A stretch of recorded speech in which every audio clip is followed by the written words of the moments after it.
welcome back to this cool Winterfest event where I talk with people about very cool stuff that is or is not related to the animation industry. Yay! And today I have a very special person coming to discuss about like freelancing and doing short animation on your own and being independent in animation. So, hello Shoosh. Hello, thank you for having me.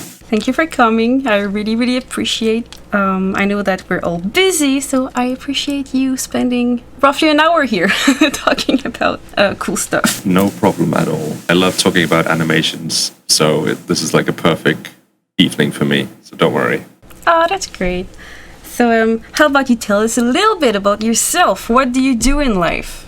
Well, I usually work by myself. I usually make music videos for bands, or I make weird, dumb drawings of animals online. And you might know me from my weird animated facial expressions, or you might know me from my weird combination of colors. Or you might not know me at all, which is a pleasant surprise. Yeah. So yeah. Very diverse stuff. And very important question. Do you have a favorite holiday tradition? And I say holiday because nobody celebrates the same thing. But one universal thing is that usually we have some time off around December. So do you have any special things you do every year during that cool time off? I think like the Christmas holiday is probably the one where I actually make an effort to like take time off and not work. Because that's usually where like friends and family also have time off, so you want to spend time with them.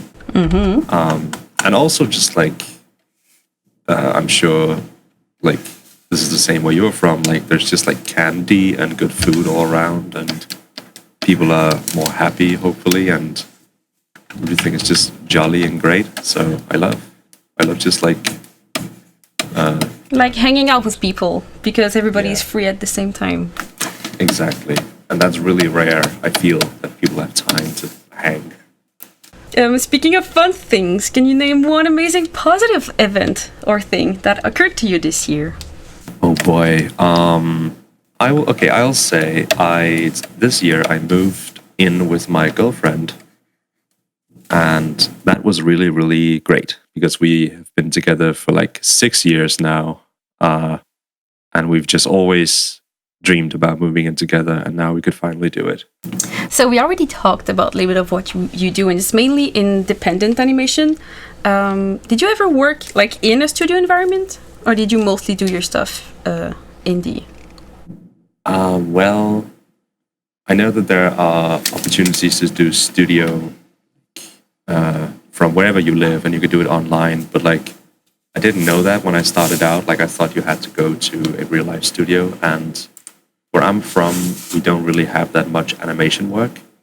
So I always just thought, well, either I can move to America and I can do studio work, or I can just do it by myself. So I've always just done it by myself. I have like done several small group projects online where we have done collaborations and stuff, but not really any like real studio work now. I've always just been by myself doing this.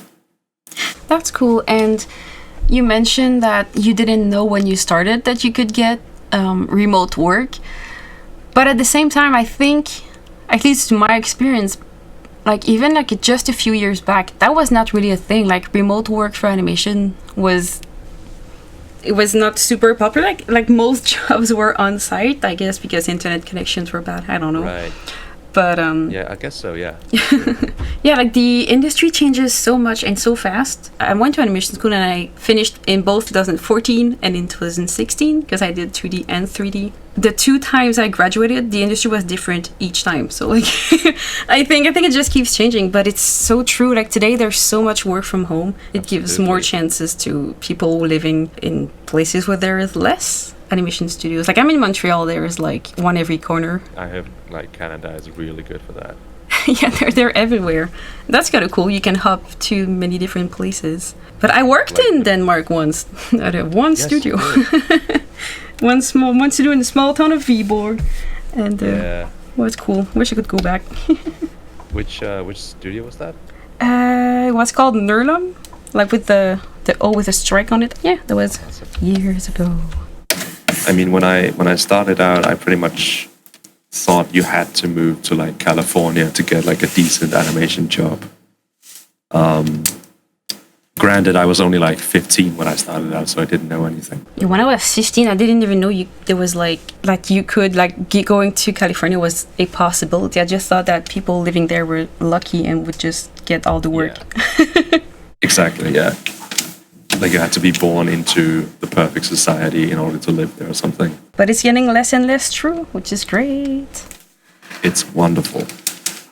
Here's the cheesy questions. What inspires you most to create? And why is it Freddie Mercury? Oh boy.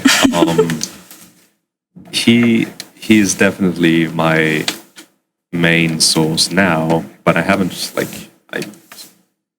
I first started listening to Queen when I was like 2-3 years ago maybe.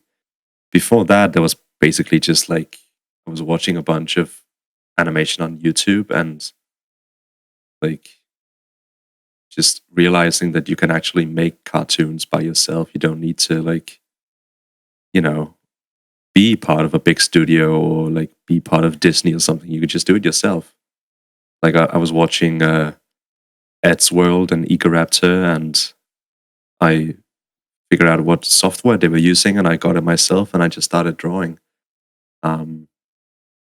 But now definitely just Freddie Mercury and anyone who is just really passionate about their craft. I just love that energy, like someone who just knows what they're good at and just keeps doing it. That really, really inspires me. And you mentioned that people that are passionate about what they do and keeps doing it is motivating, and I agree so much with this, and I feel the same. That's why I hang out with lots of creative people, because we just fuel each other most of the time. I think there's one super important thing in there, to be inspired by people who keep doing what they love. And that's something I get often. People are gonna tell me, oh, I wish I could be like you and just like make animation all the time. Like, I feel sometimes it's not something you have to wish for, like you kind of do it in a way. And sometimes, I'm losing my English over this, but like sometimes I think we don't get enough credit. It's like, oh, I wish I could do like an animation a week or a month or something. Like being that constant, like it is hard work, and I think sometimes people overlook that it's hard work. And yeah, that's. Oh yeah, like it is a job like everything else. You have to like. Yeah, there are definitely like tough times, even though it could start out as a hobby and it could be fun at times. There's still like really tough times to be had. Of course. If you pursue this career. Yeah, we were talking about like being constant in our projects and keep working and stuff. How do you handle a new project or like a new gig, and what are usually your first steps? It can absolutely be overwhelming. Like every time I get a new song to make a video for, I'm always like, the first instinct is just like, Jesus Christ, this is so much work. Like, how am I gonna get through this? But usually I just, and this is just for me, I listen to the song over and over again until I start to have a mental image of what the whole video is going to look like. I basically plan the storyboards in my head first. I do the same. And when that's done, I just like, I just make the storyboard, which can take a month or it can take half a year, depending on like how clear my vision is. Mm-hmm. And then I just go from there. I feel bad for saying this because I know a lot of people struggle with this, but I'm always very like, what's the word? I'm always very sure of myself and my art. Like I know if I have a vision about a video, I know the vision is probably a good one because I don't Like I don't doubt myself that much. So I stick with the first vision I have. I just roll with it. And if the client likes it, that's even better, you know? Like obviously it's important that you yourself like it, but you know, the people who pay you also have to like it. Well, usually if you like it, maybe not when you're a 12-year-old student, but usually when you're a accomplished artist and you like what you do, usually it's contagious. Like people are gonna like it. And that's an advice I got from lots of people in the years. Like when you present a project to someone, like starting with like, yeah, I don't really like it, but like, and just give it. Like people are gonna start with like, oh yeah, that kind of sucks. But if you show your things to someone and you're like, yo, I put so much effort into it. I really love how, like, look at that scene. I really love it. Usually they're gonna be like, oh yeah, they're gonna feel the drive and just appreciate it. Oh yeah, I mean, this is absolutely like my main advice to anyone who wants to do art or anything where they have to sell something. Like be confident as hell. Like even if you don't really believe it, just act fucking confident, because that's all that works. We're like, oh yeah, they're gonna feel the drive and just appreciate it. Oh yeah, I mean, this is absolutely like my main advice to anyone who wants to do art or anything where they have to sell something. Like be confident as hell. Like even if you don't really believe it, just act fucking confident, because that's all that works. That's where fake it till you make it is actually a thing. Exactly. It's not about lying about your skills. It's about being confident in the one you already have. Yeah, absolutely. Like every time I'm sending updates about my work to like Ninja Sex Party or anyone else, I'm always like, this is fucking amazing. Just look at this. But it's contagious, and that is something that people must remember. Like even I have to tell myself it all the time. Like when people hire you, they hire you for a reason. Like it's like what's the anime with the well, I was about to say what's the anime with the drill. They all have drills inside.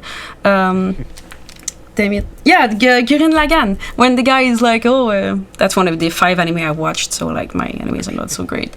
But he's like, if you don't believe in yourself, believe in me that believes in you.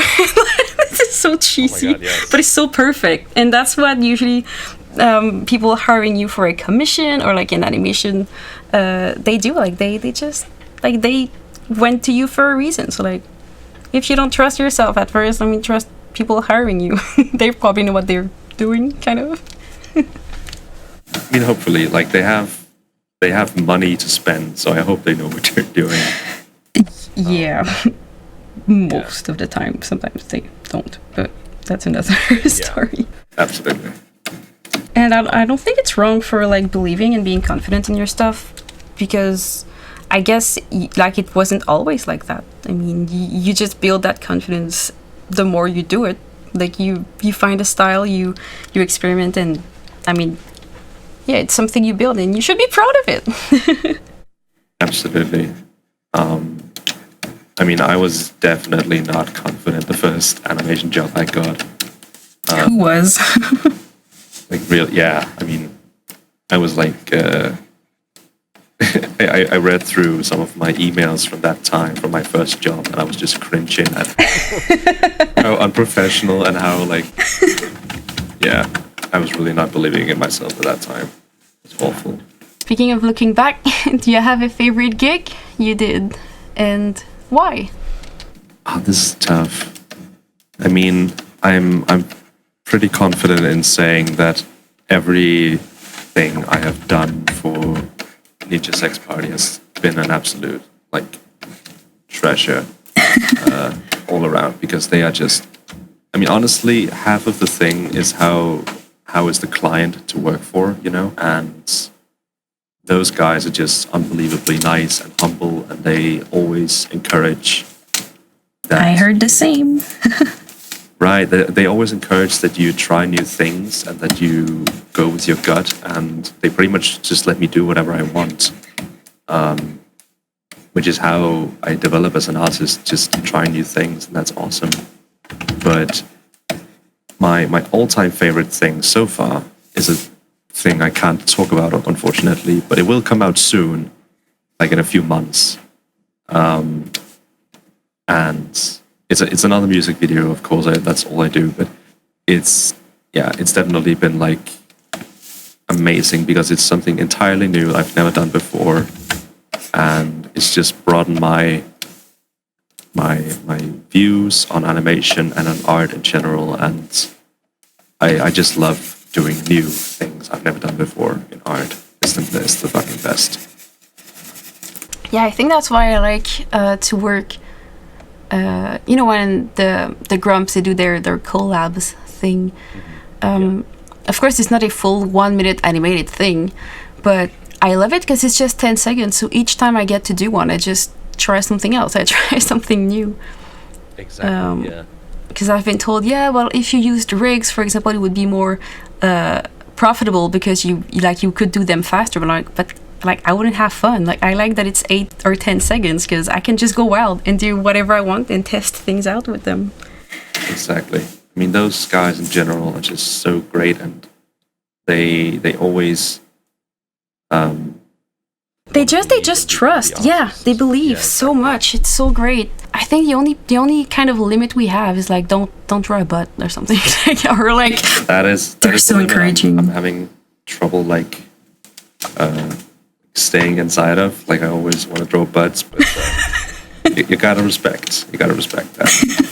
But that brings me though that like we've been talking like with about clients and stuff, and like most of them are great. That the one that I deal with and that I guess you deal with, but just know that it's not always the case. Like, you will get some clients that are not that great to work with. Yeah, absolutely. I mean, yeah, sometimes you just need the money, and that's that's always like a fine reason enough. But if you get that gut feeling that you won't be happy with the work you put out because the deadline is not that great, or the work itself is not that great, or the client just sucks, like, it's okay to sit to sit jobs out you don't want to do, or just do the minimum to get it out and then just move on to something else quick. Yeah, I mean, it also is definitely a skill to just remove yourself from the work for a moment and just do it because it is work. Like, sometimes you just have to work to make a living or something. I have definitely taken jobs before that I don't want to even look at, or I wish I didn't do because I hate the work, but it was always nice getting paid. So I feel you on this one. But you just said it, like, sometimes the work you do will maybe not be the most satisfying thing artistically, but, like, we all need to eat at one point, so don't feel bad doing something super commercial or that is not your best thing ever, but remember that, it put food on the table, so just do that in the meantime that you do a very cool project. Yay! Oh yeah, absolutely. Speaking of bad clients, what are some unexpected struggles that occur in freelance work? Okay, so I can only speak from this very specific situation I'm in because I haven't done anything else. But I quickly realized how important it is to just be good at business if you're gonna be freelancing, because that is so true. Yeah, because there will always be people who can draw the same as you or even better than you. But if you are really good at selling yourself or having good client etiquette or something? Yeah, connections. Yeah. Exactly. Or you just know how to be professional. Like, people will be drawn to you because that's just sometimes more important than things looking the best it can look, I know to be perfectly honest, there are thousands of people out there who are way better animators or directors or whatever than me. But I like to believe that I have something business-wise that I add that those people don't. I feel you so strongly on this one because, not to throw pity parties out there, but I know that there are so many much more talented animator and artist than I am, and that's not a pity party, that's just facts, because I don't know, I guess I put my skills point somewhere else, but there are so many other skills, and for example, I I know I'm a very good teacher, and like I've got great communication skills, and these are some things that are really important, especially if you want to go freelance. So if you are a very skilled artist and you want to go freelance, I think it's valuable for you to train these communication skills, because it's not something you're usually I don't think it's something people are born with. You just have to try it and fail at it a couple of times. I did fail at it multiple times. I guess you did the same, as you said with your old emails. Yeah, definitely. Yeah, I mean, also just like I've definitely tried this out right now because I'm doing merchandise at the moment, and just knowing like when to, like how to make ads, how to make advertisement, and how to like sell products is really fucking hard to do. It's so hard. It's something that is not constant. Like you always need to study it, because one thing that worked last year is not going to work next year. Exactly. I thought for a moment I had people figured out like what people want, and then the next month I didn't sell anything. Oh no! So I was just like, oh well, back to square one. What do you think went wrong with that? I really don't know. Like, oh man. Maybe it was just like the people that wanted the thing, they weren't available for that month, and so like I don't know. I really don't know. Like I'm just. That's true. Timing is so important. Yeah. Oh my god. Absolutely. Timing in general, like again, business-wise, if you want to feel better about yourself, skill is not always everything. Sometimes you just have to be lucky and be. Oh yes, that is so true. If you want to get a really good job, you just have to like be available and know somehow where the jobs occur, and then be there and hopefully meet someone who knows something or something.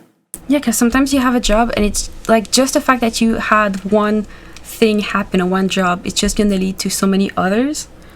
And it's like to a certain extent you don't have control over all of these parameters. You just have to roll with it. But to roll with it and have luck, you need to sometimes like build your luck. Like you won't get asked for projects if you don't put any animation out there. So do something. Yeah, exactly. I mean, I would say a good way to get a following or jobs in general is just to make fan art of things you like. Of course. Or things that are just popular that you don't necessarily like, but like, you know, it's a good way to just get people's eyes on you, because it's things people know, so obviously they'll seek it out. Then they'll see how cool your art style is or whatever. Mm-hmm. I mean, I know so many people who got really great jobs just from like making fan art of things they like. It's insane. Yeah, exactly. Yeah, how much has the industry changed since you started and now? Like Boy. Yeah, like usually when I ask the question, because I know it's been the same for like Greg, I think people like in roughly our age range, we all started on Newgrounds, right? I mean, that's where I learned what animation was, and that's where Greg also did. I don't know if that's what you did too, but you did mention like following Eager Raptor and all these cool Newground people in the past, and I'm just curious if you've seen some things like similar that did change with the years. Boy, I mean, the biggest change I've noticed is the fact that I mean, this is old news by now, but you used to be able to make a cartoon once a year, maybe, on YouTube or something, and you would be able to make a lot of money from that. Oh, that's true. Yeah, and then in like 2014 or around that time, it just changed on a dime, and I remember I was sitting there because I was planning to become that type of YouTuber who would just make cartoons and make money from that. Did we all? And I was working on something probably that day when I saw it, and I was just heartbroken because that was the plan, to follow that like that line, that route, and that wasn't a possibility anymore. And that's why I started to do client work. I started to seek out clients because that was the only way to get money at the time. Instead of making something for your own, you had to make something for other people. And And of course, now there are people who bend the rules of the internet, and now they can make stuff for themselves and still be fine. But I think that's the biggest change for me personally, that whole shift that happened there. Because before that, I always like only made stuff for myself. And now I never, never make stuff for myself anymore, which is fine. I'm fine with that. But it's like weird how things can change like that.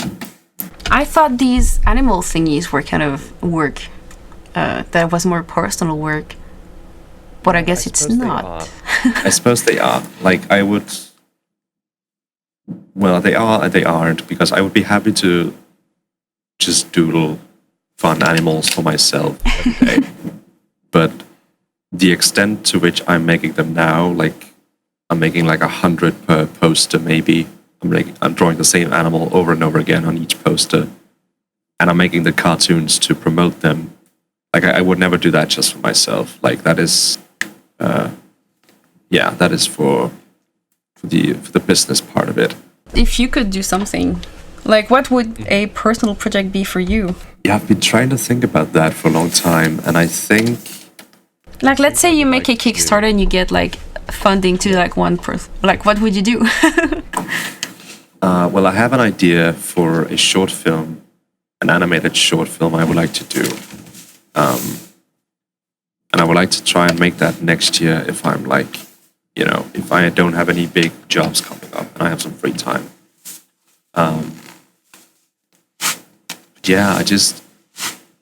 I always seek out opportunities to try something new artistically, because I don't want to do the same thing I just did before.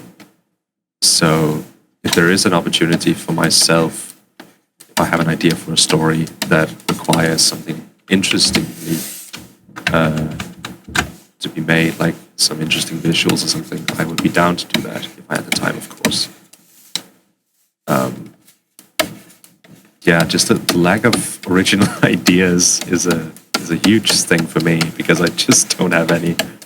I don't have any like story ideas. I don't have any OCs or anything. So Play Dungeon and Dragon for one night. That'll solve the deal.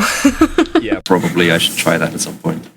You talked before about like the communication skills and how communicating with clients is not always easy. Do you have any tips on how to communicate with said clients? Because I know it's hard to just explain to people how you do it. I think personally it's something you just learn by doing. Yeah, I mean, yes, it is tough to explain, but like, was there something that you that you wouldn't do the same again? I think it's really important to study closely what the client wants. Oh. And if you're unsure at any point, Ask. Ask, because the thing that sucks most for me is you do the work, you send the work, and the client is like, that is not at all what I want. Like, of course it happens that the client is like, can you change this or change that? Mm-hmm. Like, if the client is completely unhappy with the work, there's clearly some like miscommunication, and that there shouldn't be any. In my opinion, it should all be like out in the open what both party wants. Like, I guess to try to like gauge what kind of person they are, because for some people you can be goofy and professional and just fuck around, but with other people you have to be like a stone. That is so true. Oh my god. So it's really important to just figure out what kind of person they are. I guess it's tough if it's like a email company you're talking to, or email. I usually say read the room. I hate emails. Like, instant messages, great. Emails, I just reread it for 30 minutes and I'm just scared to send it. Yeah. Oh yeah. It's just so easy to misinterpret like what tone they're speaking in, if they're mad or if they're just like whatever. So yeah, I'm always worried about if they're mad at me because they wrote with like a period instead of a whatever. Oh my god. Exclamation point or something. Yeah, I feel that. I love all the little drawings you're making. They're like framing the knowledge. Yeah, I'm trying to frame your colorful work here. Oh, thank you. I think the mosquito is my favorite. On top. Thanks. do you like the unhappy tree down here? Oh, I just saw it. Someone's peeing on it. I mean, they're just trying to feed it, I guess. Speaking of advice, a bit more general this time. What are some of the most useful tips you've received from someone else? You know, sometimes my cat speaks to me in my dreams, and I wake up and I'm super knowledgeable. Absolutely. Well, is this in terms of artistic stuff or just life in general? I know some people gave like life advice, some people gave art advice, some people gave both. I know I had something good before we started the call. Oh no. Well, if it comes back, we can come back to it. No worries. Well, I would say this goes for both art and life. Okay. Don't be afraid to try something new. Like, of course, if something seems dangerous or whatever, but like, if something seems enticing or interesting, like, give it a try, because you can always just go back into your bubble afterwards and act like it didn't happen if you didn't like it, or you can learn something from it if you want to. Like, anything can happen. I like that you specified not something dangerous. So guys, if you're thinking about flamethrowers, do not. That's not what we meant. Like don't try anything stupid. Yeah. Try something new that looks interesting. Why not? And the good thing is that if you fail that new thing, the next time you make it, you won't fail it as bad. Exactly. I apply that knowledge to food all the time. Yes, that's really important. When you do these beautiful animations, how do you approach a scene first? And how does your storyboard or animatic help in starting it, if it does? Because I know you mentioned doing storyboard for your music videos, and I know that it's an interest I think that you have lately, so that's kind of cool. I always try to go at it from like a live action perspective first, because I used to make like live action videos when I was younger, and I have a really good understanding of like camera setups and angles and that sort of thing. So that's always my first go-to, like how would I film this if it was live action? And then of course I try and put a artistic animation spin on that. So my main thing is I'm doing animation for a reason. Like, I want to do things you can't do in live action. Mm-hmm. But I think it's important to be inspired of real life when you're trying to, like, you know, animation is like a goofy mirror you hold up against real life. That is so true.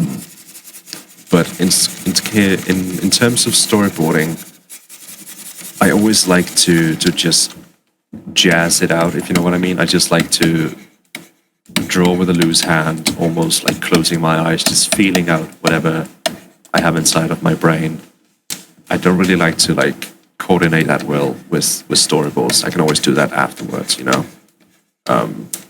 So my storyboards are always really like loosely drawn, very, very pretty to look at. That's super interesting. Huh. I don't know if any of that made sense. It did so much. And when you say like, how would that look in live action? Like, I never really thought about it, but that makes so much sense. That mostly just goes for like, if you're thinking of the camera scene, just looking at it from a shot composition perspective, that sometimes helps. When I draw an illustration, I always try to do as if it was like one frame of a full animation. So like I always wonder like what happened before and after. And I do pretty much the same, yeah. Yeah. Is storyboarding a branch that piques your interest? So what, like, is storyboarding something I find interesting to do? Yeah, well, would it be something you would want to try for one project? Like do a storyboard for someone else? Did you ever do that, or would you ever want to try it? I haven't done that before. And the way I see it, there are like two different ways you can do storyboarding. You can do storyboarding from a directing perspective, or you can do storyboarding from a, I'm just telling the story that has already been told. I'm just visualizing it, And So one way that you just start, like, you just direct everything, like a new story, a new text, a new whatever, and then the other way would be to adapt something that's already something? and for me, I always prefer to direct things myself. So if I had to make a storyboard for someone else who's directing, I don't think I would enjoy that. Then I would rather spend my time making the video looking pretty with colors or whatever. Because the storyboarding itself is not that interesting to me, but I do like to direct. And the way you direct in animation is you make the storyboard. If you are animating yourself, of course. So I guess I like directing more than I like making storyboards. That is so interesting point, because I had an interview with someone else who was saying like the opposite. They'd rather take something that exists, like a script or somebody's vision, and they just thrive of putting that in panels and paper and like doing it. Because the opposite way, like directing something, would just give them the too much things to think about, and they'd rather just funnel and like take somebody's vision and then barf it out in a board, and that's what they like. Oh yeah. Oh, I love this question. Are you more of an expression animator or an action animator? So boy, I think everybody who knows my work would immediately say I'm more into expressions, which I totally am. I love acting through the animation, like I love just making nuances and seeing a character move with his face, like just, that you can tell what emotion the character has. I love that. I'm not very good at like making like big action movements. So I always try to avoid that in my videos.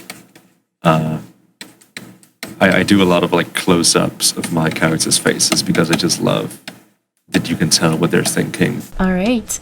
And I wanted to talk about your cool brand that you're making, like, with the animals and the crazy drawing. When I first saw it, I was super excited. Like, I was like, that's so cool. Never seen that before. It was fun to see because usually when I saw your work, it would mostly be with animated work. So like the frogs would move. But then I was like, oh, that's a poster full of individual frog drawing, but I could still kind of see them move in my head. What started it? Like, why did you jump from like most animation to try and do like the poster? Like, what was the thing that made you get the idea or something? Well, I'm sure this is gonna put a bunch of frownies on people's faces. Do it. Like, first of all, I wanted more passive income. Because I have like anxiety about it, like money, so I need to have more money in my life. I mean, but that's fair, and I think people should stop demonizing this. It's like, oh, that artist is trying to make money off of their art. I'm like, oh yeah, like, I mean, we need to live. I mean, I have a shop. I sell my art because I need to pay my bills. I mean, I love to draw, but I also love to eat, and I think that's totally fair.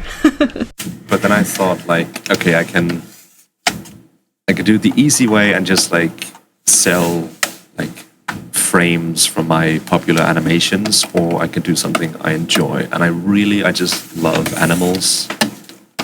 Just in general, I've always loved animals since I was a little child. And I just like drawing goofy animals. So I just like, I kind of figured that like dumb-looking animals would go well with most people because that's just like our internet culture these days. We just like big, fat, dumb animals.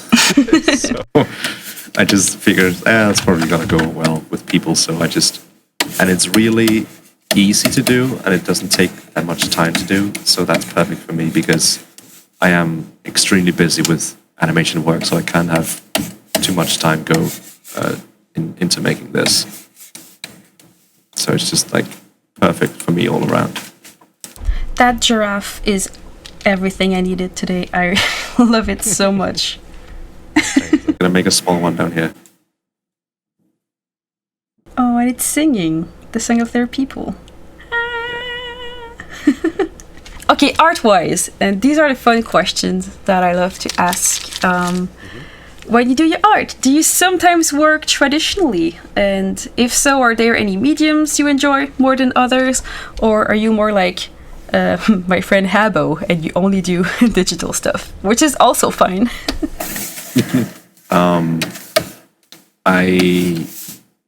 Oh boy, I don't think I've drawn traditionally in like months now.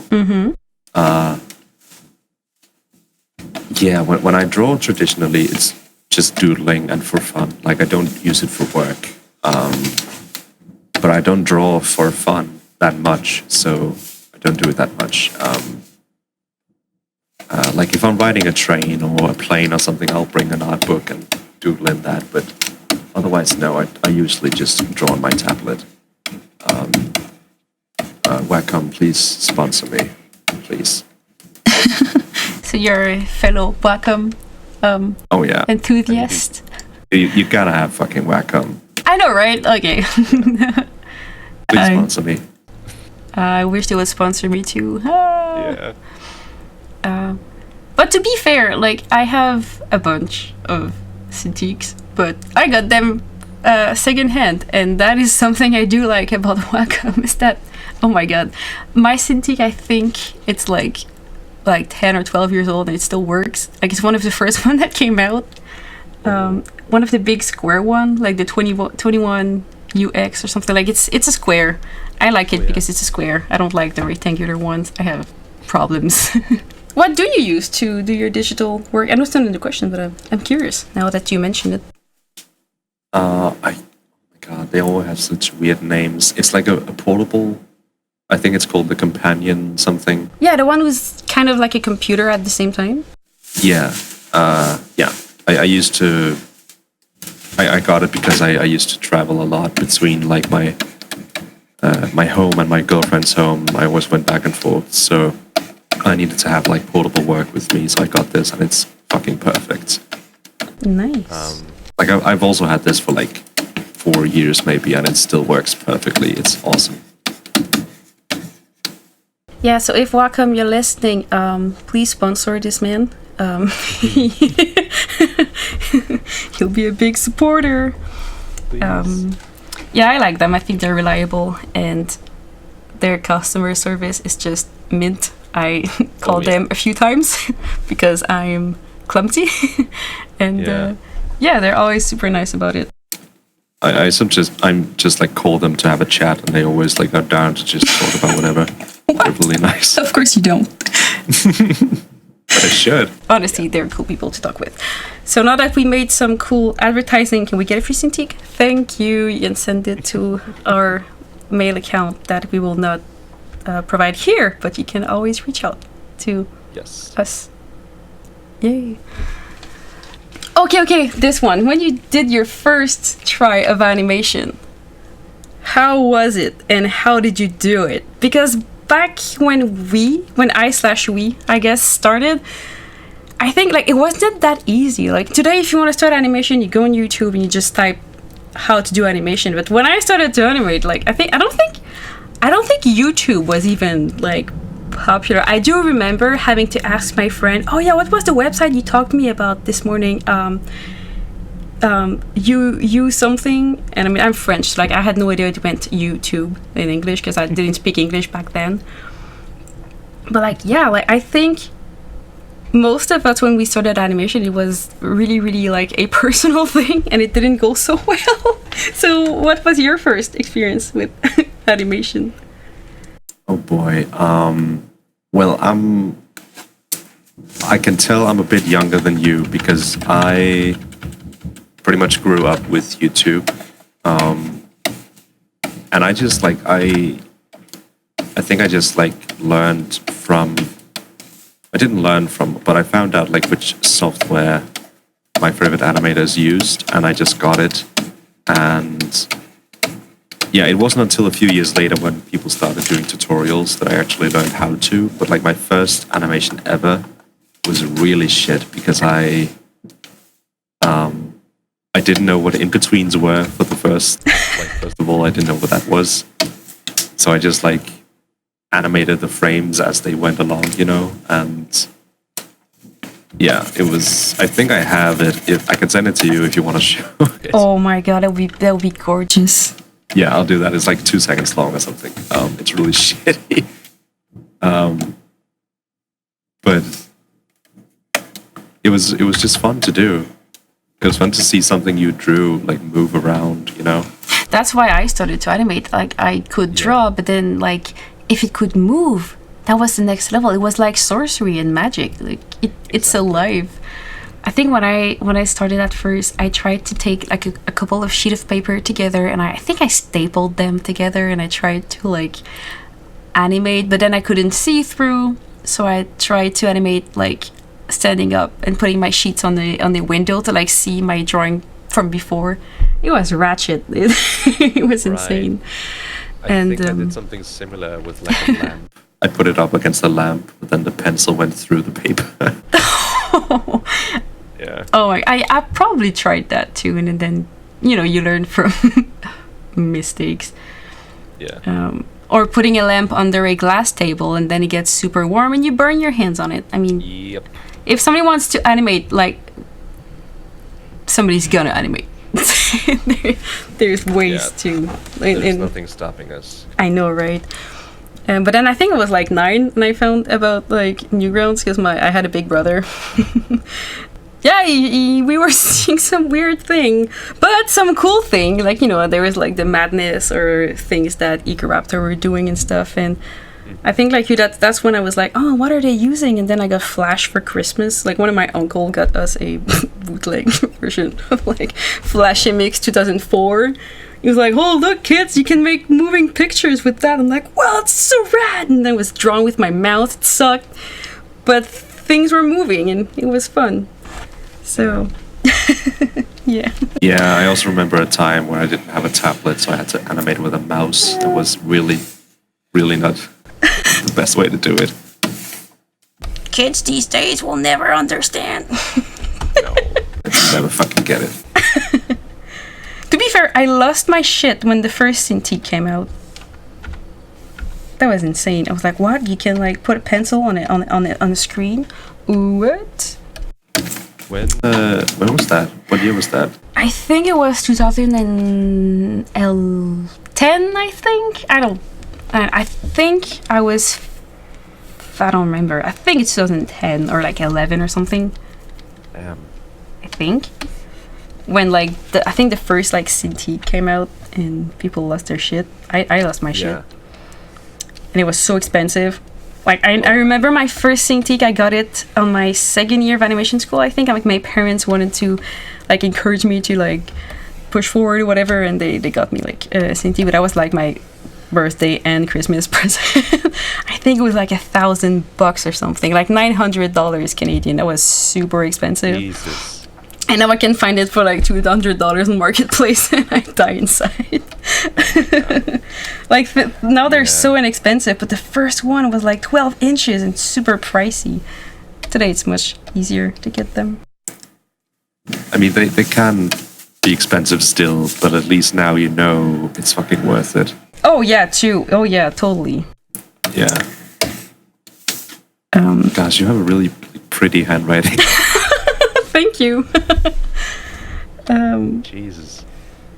I like writing. It's like a therapy.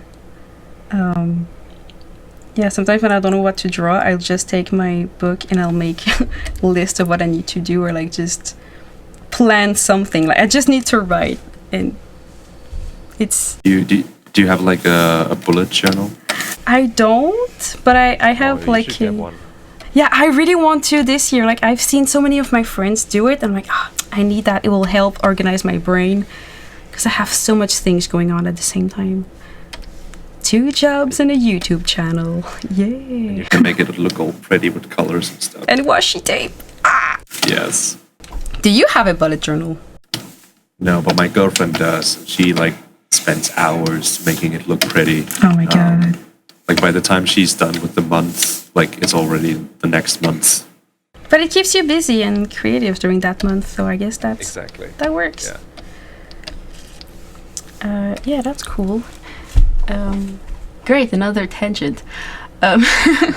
We're almost done. Stay strong. Oh yeah, what if you could excel in another art discipline that is not your main area of expertise for one day? What would it be and why? I know that I would do backgrounds for one day so that I could animate on top of them after, because I cannot draw backgrounds to save my life. Oh boy. Okay, maybe 2 days. I'll be generous there. Jeez, I would love to be really, really good at like singing. Oh, that's interesting. Because I already know like sort of how to sing. But I want to be like really, really good at it. Not so I could like write songs or film myself or anything. I just love to like sing. And it would be nice to be really fucking good at it, because, you know, it's nice when you're good at something you like to do, you know? Mm-hmm.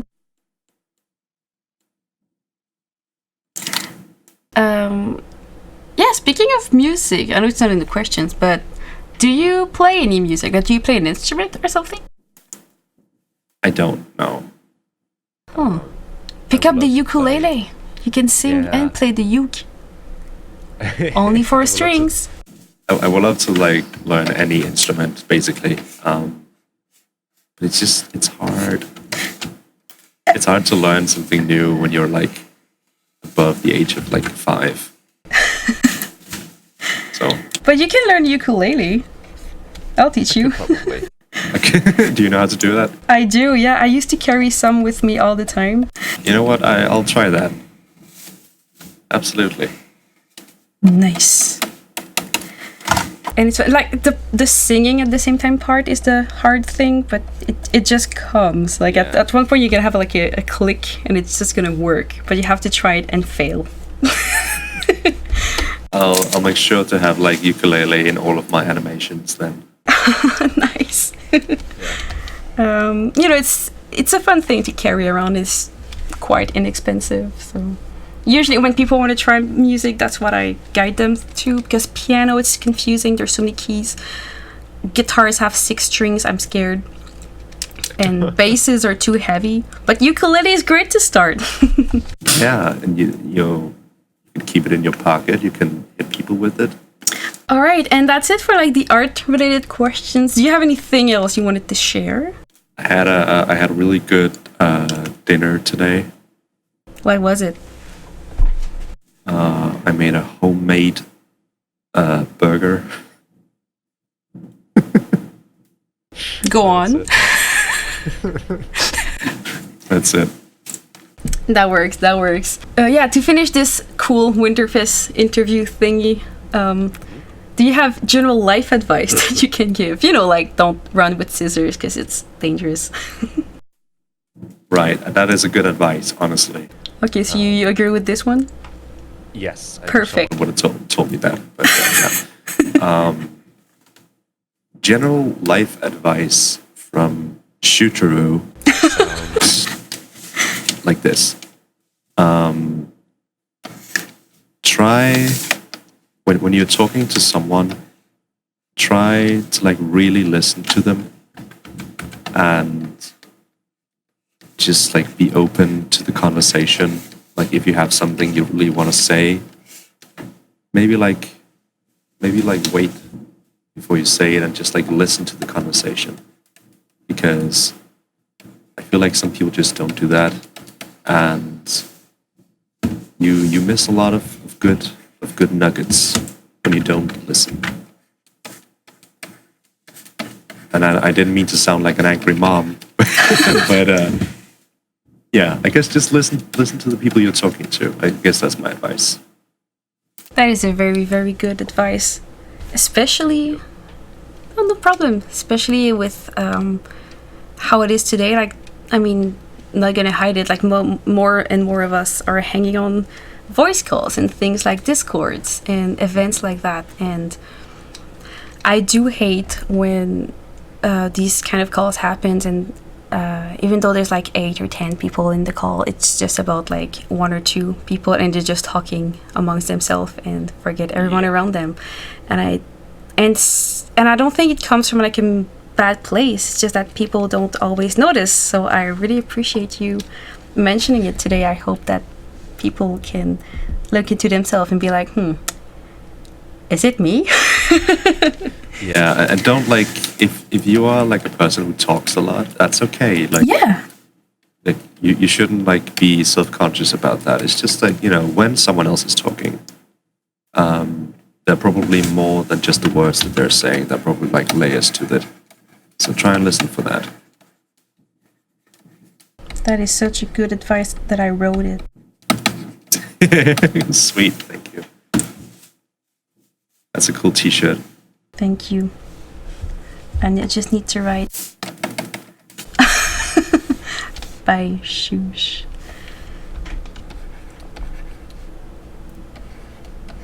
I think my life advice, because usually I don't have one, but now I do, would be that oh my god, the tiny hands. I think my life advice would be like, even if you've been doing something one way and you think it kind of works, like, don't be afraid to just try something else. Like, I know that these interviews in the past, I used to draw at the same time that I would do the interviews, and then like it wasn't bad, but lately I've been writing instead, and it goes so much better. So like, even though it worked before, I think like this is so much better. And you know, not all my interviews are gonna look the same, but I don't really care. Like, it's great to just try something new once in a while. Yay. Yeah, absolutely. Do you have any suggestions of books or accessible materials for learning? Because, you know, most people don't have access to animation schools and stuff. Even if you don't remember from the top of your head, I'll just put it into the description. But yeah, you have any things to share? I absolutely have something. I didn't go to animation school myself, and I learned pretty much everything I know from there's a short and precise tutorial series on YouTube, and you might want to, like, you know what, I'll write it down at the top here because it's like a weird name. Oh, perfect. Its name is Happy Harry's Hoo-Ha 2 How-Tos. Oh boy, yes, please write it because I can't. That is a weird name. But basically, it is the animator Harry Partridge, whom I love, who is making this animation tutorial. Oh my god, I love your handwriting. No, you don't. I do! It's so great! That's wrong. There you go. And he is a really good animator, and he's just like doing everything you need to know about animation. It's in this series of videos. So yeah, watch that and try it out. Oh no, I forgot to ask the one question I wanted to ask. Go ahead. Okay, and that came from talking with Kevin the other day. Yes. Yeah, that question. How do you hold your stylus when you work, and do you think that it has an impact on how you draw? Because I know that I and Kevin, we both have different ways to hold it for different jobs or whatever, and we did it subconsciously, but now that we kind of like saw it, like it makes so much sense. So like, yeah, did you ever notice something about the way you hold your sword when you animate? I mean, I think I hold it the same way no matter what I do. Okay, that works. But I have definitely been conscious about the way I hold it before because I have been in like live drawing sessions with other people, and they all hold it like way differently than me. So I'm always just like curious about how people actually hold the pencil, because clearly it's not stopping anyone from drawing good, but it's like fascinating how they can like what's comfortable for your hand to do. But like, so you're saying that you hold it differently depending on what you work on? Yeah, it seems like if I do cleanup or if I do rough, it's not gonna be the same, because I think for cleanup I need to be way more precise. But for rough, and that actually helped me out, because like if I do like clean, like I want them to be very clean, so I would hold my stylus a certain way, or like my ink pencil, like even in real traditional drawing. But if I do rough, my rough were always super stiff and super like, I had trouble getting what's in my brain on the frame, and I think that's because I thought too much and because I hold my pencil with too much like intention. And then I was like, okay, I'm gonna try something else. I'm gonna try it, like hold it as loosely as possible as I can, and just like let it it's cheesy, but let it like feel like draw with feeling and motion more than what I have in my brain. And it's a night and day. It's like it goes so much better now that I hold it super loose, and I just like let it wiggle around. And I think now that I look back, like when I draw on paper, I'm definitely holding the pencil way more loosely, because it's just like, you know, it's easy to feel out the drawing when you're drawing on a paper with a pencil. But like when I'm working digitally, I want to be way more precise. So I'm holding the pencil way more like steady and like harshly, if you will, you know? yeah, So that's really interesting, actually. I know, right? What the fuck? I'm just gonna write the where you hold your stylus matters. Like where you draw A's. They look like little dinosaurs. That's what I like them.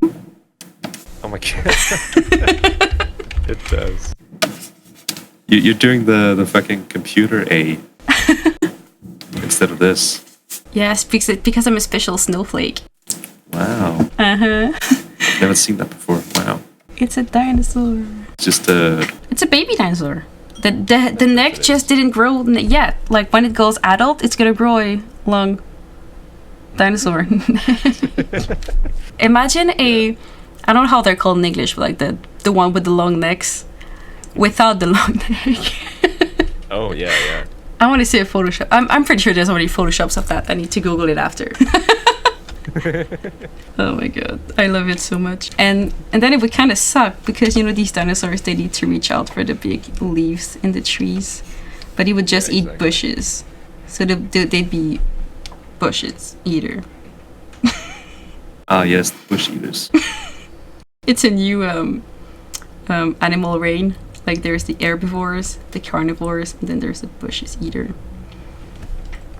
Bush eaters, I like that. And they're easy food for the non-bush eaters. Anyway, where am I going with this? So yeah. The way you hold your pencil actually matters, and that's kind of cool. I wish I would have found that way before, because my like fish face, who's also on my channel, my roommate, she's an amazing character designer, and she has, I think in her brain, I think her eyes are like a projector, and they can just project an image from her brain, and she just draws it. It just works. And I was like, I want to do that too, but it doesn't work. My brain doesn't work like that. So yeah, I found another way to draw. Yay. Maybe that's another like life advice. It's never too late to try something new. Try stuff, kids. Not dangerous stuff. Oh my god, yes, we did say that. I just remembered. With the flamethrower. Yeah, exactly. And the final words. As artists, we tend to be very, very sensitive people, and we deal with our fair share of rough passes, like, and I think it happens to everyone. That's what I'm trying to show. That's why I ask these questions in all my interviews, because there's so many people that are just like watching at the final output that we do. Like when we do like professional stuff and we just put it out there. And they think that this is what we do every day, but it's not. Like some days they just suck and everything is just garbage. So what do you do when this happens? Only you will notice. So maybe like show it to someone else and see if they care about the small details, or just go with it and trust in your skills and think people won't notice and people won't care. And the last case, it's not the end of the world if your art isn't perfect. Oh man, that makes so much sense. Like if the goal is to show it to people, like it's okay if it has a small error or it doesn't look however you wanted it to. Like I don't think I have any of my videos that are 100% how I wanted them to look. Like there are always bits and pieces everywhere where I wish I could have done it differently, but I just... But you learn from it, and that's the good thing. Exactly. I was able to put that knowledge into my next video, and they always grow better and better, and that's how you progress. So sometimes leaving in the bad bits is a good thing, because you learn from them. And sometimes you're gonna show it to someone, and in one sentence, they're just gonna be like, "Oh yeah, it's just that this leg here is a bit too weird." Like, no, and scribble something. Yeah, that's fixed. And then you're like, "Wow, I've been spending like 3 hours trying to fix that stupid pose." And Yeah. it's just an outside brain to help. That's such a good piece of advice. Thank you. New perspective is always a good thing, and it can be tough to like listen to someone saying what's wrong with your work, but just know that it doesn't come from like a bad place. It's just like they're trying to help you. Yeah. You ask for it, of course, you know. Oh man, this is such solid advice. Oh, I do have one last thing to share about that, and I don't know if that's also something you encountered. One of the best pieces of advice I got in animation school was from our character design teacher. He told us, when you do something, the poop fairy will always come after it. And we were like, what the poop fairy? He's like, yeah, so basically you're gonna draw on your paper, you're gonna love what you did, and then just let it rest for the night. You're gonna go to sleep, and then the poop fairy comes in. At night, she comes in your drawing and she just sprinkles poop all over your drawing. So that's why when you wake up the next day, you're like, oh, that looks a bit weird. And actually, this is a great metaphor for saying that let your things sit still for a while, because the next time you look at it, you will like find something new about it that you might or might not like. So like take a step back and ask for a new perspective or whatever. So I love that piece of advice so much. Like honestly, that new perspective can come from yourself. You just, as you said, let it rest for a bit, and you let the poop fairy do its work. Exactly. Always trusted the poop fairy. Oh yeah, that teacher was so funny. Oh my god, maybe he's listening to that. Hello Dan, if you're listening to this, you stained my brain with the poop fairy. It's never going to go away. And yeah, so thank you so much for your time. Oh my god, there's so much writing on this thing. I didn't even notice. And it looks really good. Thank you. And I hope that this will be helpful to many people, because yes, going to animation school is great, but if it's not an option, there's so many other options. So find a community, find people to learn with, and listen to these kind of interviews. You're gonna learn a bunch from them. I sure learned a bunch. So thanks, Shoosh, for coming over. You are very welcome. This is really, really fun. I'm glad you liked it. Alright, and that's the awkward moment when I'm like, bye bye people, I'm gonna close the recording.